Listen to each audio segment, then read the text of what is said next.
Hello and welcome, iGod Today followers. Today is March 14th, 2020. It's Saturday of the second week of Lent. Well, today we have what has been called as the greatest short story in the world. And I am happy to be able to explore it with you. So let's get started. But boy, where to begin?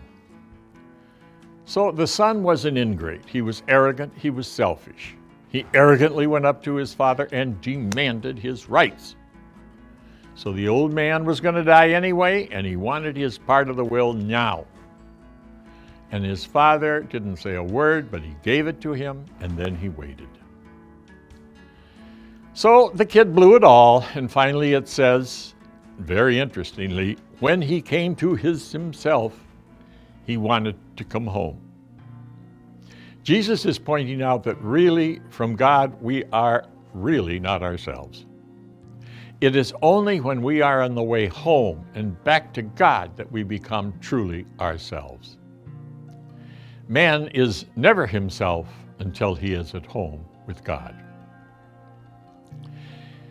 It is called the parable of the prodigal son, although the son is not the hero. The hero is the father. For here we see the love of the Father, which dominates the sin of the Son. It also gives us a glimpse into the forgiveness of God, who welcomed the lad home absolutely with no recriminations. That concept alone of God is truly breathtaking. As the Civil War was about to come to an end, the question was put to Lincoln as to how he was going to treat the rebellious South. What revenge would he exact?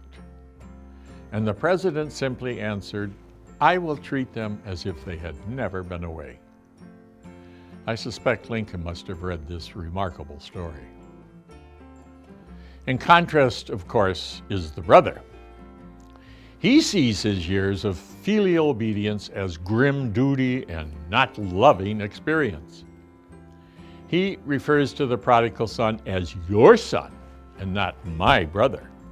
And there is no mention of prostitutes until he brings up the subject. So here we see a jealous and nasty man.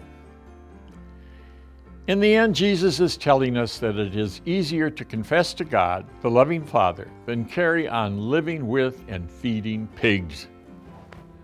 God will always forgive, despite what others will or how others will judge. Never before or since have we been gifted with a more loving and wonderful glimpse into the work of our loving Father. Read the whole story yourself today.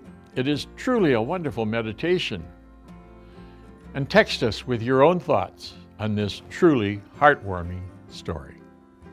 Amen. Thank you for partnering with WordNet. Now, we have an easy and fun way of making your donations to WordNet. Use the number that is on the screen to text your amount and follow the on-screen instructions. Thank you very much and be blessed always.